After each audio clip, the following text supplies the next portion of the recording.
एकत्रित होकर सूत जी से पूछने लगे, हे महामुने, आपने हमें अनेकों पुराणों की कथाएं सुनाई हैं।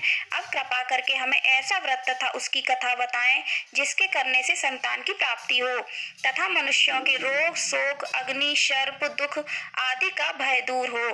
कलयुग में सभी जीवों की आयु बहुत कम है। इस पर उन्हें यदि रोग चिंता के कष्ट लगे रहेंगे तो फिर वे श्री हरि के चरणों में अपना ध्यान कैसे लगा सकेंगे।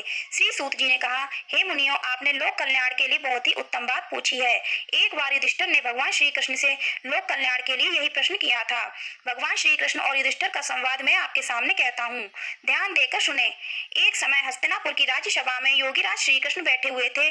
तब युधिष्ठिर ने भगवान श्री कृष्ण से प्रश्न किया, हे प्रभु नंद नंदन गोविंद, आपने मुझे अनेक कथाएं सुनाई हैं। आज कृपा कर ऐसा कोई व्रत या कथा सुनाए जिसके करने से मनुष्य रोग, चिंता तथा भय से मुक्त हो तथा उसे पुत्र की प्राप्ति हो। हे प्रभु, बिना पुत्र मनुष्य का जीवन व्यर्थ है, वह नरकगामी होता है। पुत्र के बिना मनुष्य पितृ ऋण से छुटकारा नहीं पा सकता और ना ही वह पुन्नान नामक नरक से उद्धार पा सकता है। अतः पुत्रदायक कोई व्रत बतलाएं। भगवान श्री कृष्ण ने कहा, हे राजन, मैं एक प्राचीन इतिहास सुनाता हूँ, आप उसे ध्यान पूर्वक सुने। कुंडलपुर नामक एक नगर में नंदा नामक एक महाबुद्धिमान ब्राह्मण रहता था। उसका गुजारा जैसे तैसे चल जाता, परंतु वह बहुत दुखी रहता था क्योंकि उसके कोई संतान नहीं थी। उसकी पत्नी सुनंदा पतिव्रता थी। वह भक्ति पूर्वक श्री हनुमान जी की आराधना करती थी। मंगलवार के दिन व्रत करके अंत में भोजन बनाकर हनुमान जी को भोजन लगाने के बाद स्वयं भोजन करती थी। एक मंगलवार को गृह कार्य की अधिकता के कारण वह हनुमान जी को भोग न लगा सकी। इस पर उसे बहुत दुख हुआ। उसने स्वयं भी भोजन नहीं किया। प्रण किया कि अब मैं अगले मंगलवार को हनुमान जी को भोग लगाकर ही अन्न जल ग्रहण करूंगी। ब्राह्मणी सुनंदा प्रतिदिन भोजन बनाती, श्रद्धा पूर्वक पति को खिलाती, परंतु स्वयं भोजन ग्रहण नहीं करती और मन ही मन श्री हनुमान जी की आराधना करती। इस प्रकार 6 दिन तक ब्राह्मणी सुनंदा अपने प्रण के अनुसार भूखी प्यासी निराहार रही, परंतु 7वें दिन मंगलवार को वह प्रातः काल ही बेहोश होकर गिर पड़ी। सुनंदा की इस असीम भक्ति से श्री हनुमान जी बहुत प्रसन्न हुए और उसके सम्मुख प्रकट होकर बोले, सुनंदा, मैं तेरी भक्ति से बहुत प्रसन्न हूँ, तू उठ और वर मांग। सुनंदा अपने आराध्य देव श्री हनुमान जी को अपने समक्ष पाकर आनंद से विहल हो उनके चरणों में गिर पड़ी और कहा, हे प्रभु, मेरे कोई संतान नहीं है, कृपा करके मुझे संतान प्रदान करें। श्री हनुमान जी ने कहा, तेरी इच्छा पूर्ण होगी, तेरे यहाँ एक कन्या उत्पन्न होगी, उसके अष्टांग प्रतिदिन सोना दिया करेंगे। इस प्रकार वर देकर श्री हनुमान जी अंतर्धान हो गए। ब्राह्मणी सुनंदा बहुत हर्षित हुई। उसने यह समाचार अपने पति से जाकर कहा। ब्राह्मण देव कन्या का वरदान सुनकर कुछ दुखी हुए, परंतु सोना मिलने की बात सुनी तो बहुत प्रसन्न हुए। विचार किया कि ऐसी कन्या के साथ मेरी निर्धनता भी समाप्त हो जाएगी। श्री हनुमान जी की कृपा से वह ब्राह्मणी गर्भवती हुई और 10वें महीने में उसने एक सुंदर कन्या को जन्म दिया। यह कन्या अपने पिता के घर में ठीक उसी तरह से बढ़ने लगी जिस प्रकार शुक्ल पक्ष का चंद्रमा बढ़ता है। 10वें दिन ब्राह्मण ने उस बालिका का नामकरण संस्कार कराया। उसके कुल पुरोहित ने उस बालिका का नाम रत्नबाला रखा। इस कन्या ने पूर्व जन्म में विधि विधान से मंगल देव का व्रत किया था। रत्नबाला का अष्टांग प्रतिदिन बहुत सा सोना देता था। उस सोने से नंदा ब्राह्मण बहुत धनवान हो गया। ब्राह्मणी सुनंदा भी बहुत अभिमानी हो गई। समय बीतने के साथ रत्नबाला 10 वर्ष की हो चुकी थी। एक दिन सुनंदा ने नंदा ब्राह्मण से कहा, हमारी पुत्री रत्नबाला विवाह योग्य हो गई है, अतः कोई सुंदर तथा योग्य वर देखकर उसका विवाह कर दे। यह सुनकर नंदा ब्राह्मण बोला, अभी तो रत्नबाला बहुत छोटी है। तब ब्राह्मणी ने कहा, शास्त्रों की आज्ञा है कि कन्या 8वें वर्ष में गौरी, 9वें वर्ष में रोहिणी, 10वें वर्ष में कन्या, इसके पश्चात रजस्वला हो जाती है। गौरी के दान से पाताल लोक, रोहिणी के दान से वैकुंठ लोक, कन्या के दान से इंद्रलोक में सुखों की प्राप्ति होती है। हे पतिदेव, अगर रजस्वला का दान किया जाता है तो घोर नरक की प्राप्ति होती है। इस पर नंदा ब्राह्मण ने कहा, अभी तो रत्नबाला 10 वर्ष की ही है, मैंने तो 16-16 साल की कन्याओं के विवाह कराए हैं, अभी जल्दी क्या है। ब्राह्मणी सुनंदा ने कहा, आपको लोभ अधिक हो गया है। अगर 11वें वर्ष में कन्या का विवाह नहीं होता है तो उसके मासिक धर्म के रक्त का पिता और बड़े भ्राता को पान करना पड़ता है। शास्त्रों में कहा गया है कि यदि माता पिता और बड़ा भाई रजस्वला कन्या को देखते हैं तो वे नरक के गामी होते हैं। नंदा ब्राह्मण ने कहा, ठीक है, मैं कल योग्य वर की तलाश में अपना दूत भेज दूंगा। दूसरे दिन ब्राह्मण ने दूत को बुलाया और कहा, मेरी कन्या जैसी सुंदर है। दूत स्वामी की आज्ञा पाकर वर खोजने के लिए चल पड़ा। अनेक नगर घूमने के बाद उसने पंपई नगर में एक सुंदर ब्राह्मण युवक को देखा। यह बालक, जिसका नाम सोमेश्वर था, बहुत गुणवान था।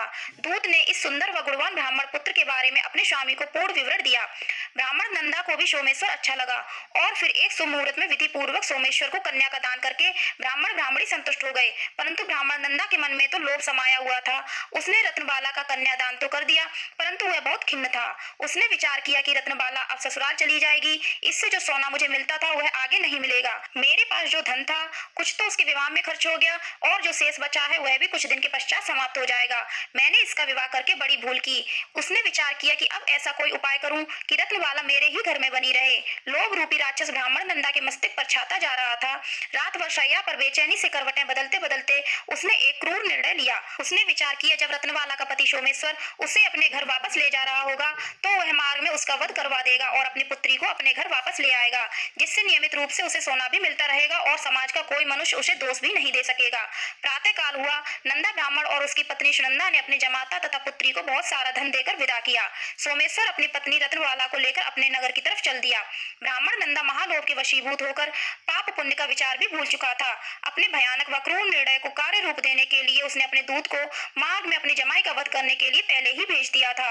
दूत मार्ग में ही छिपकर बैठ गया और जैसे ही सोमेश्वर उसके छिपे स्थान पर पहुंचा, ब्राह्मण दूत ने स्वामी की आज्ञा का पालन करते हुए सोमेश्वर का वध कर दिया। इसके पश्चात उसने यह समाचार ब्राह्मण तक भी पहुंचा दिया। अपने जमाता के वध का समाचार प्राप्त कर नंदा ब्राह्मण उस स्थल पर पहुंचा और रुदन करती अपनी पुत्री से बोला, पुत्री, मार्ग में लुटेरों ने तेरे पति का वध कर दिया है। भगवान की इच्छा के आगे किसी का कोई वश नहीं चलता। अब तू घर चल, वहां रहकर ही शेष जीवन व्यतीत करना।